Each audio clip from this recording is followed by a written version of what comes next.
കൂടുതൽ വിദേശികളെ രാജ്യത്തേക്ക് ആകർഷിക്കാനും വിപണി സജീവമാക്കാനുമായി വിസ ഇളവുകൾ പ്രഖ്യാപിച്ചിരിക്കുകയാണ് ചൈന. ലോകത്തെ 55 രാജ്യങ്ങൾക്ക് 10 ദിവസം വരെ വിസ ഇല്ലാതെ ചൈനയിൽ താമസിക്കാൻ ഇപ്പോൾ അനുമതിയുണ്ട്. ചൈന നിലവിൽ 55 രാജ്യങ്ങളിൽ നിന്നുള്ള പൗരന്മാർക്കാണ് വിസ ഇല്ലാതെ ചൈനയിൽ താമസിക്കാൻ അനുമതി നൽകിയിരിക്കുന്നത്. UAE, Britain, America, Japan, France, Australia തുടങ്ങിയ രാജ്യങ്ങൾ ഈ പട്ടികയിൽ ഉൾപ്പെടുന്നുണ്ട്. ഏറ്റവും ഒടുവിൽ ഈ പട്ടികയിൽ ഇടം നേടിയത് ഇന്തോനേഷ്യയാണ്. ജൂൺ 12 മുതൽ ഇന്തോനേഷ്യക്കാർക്കും ഈ ഇളവ് ലഭ്യമാണ്.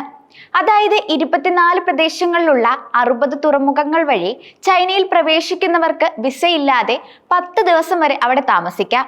ഇതൊരു ട്രാൻസിറ്റ് വിസ പോലെ പ്രവർത്തിക്കുന്നതാണ്.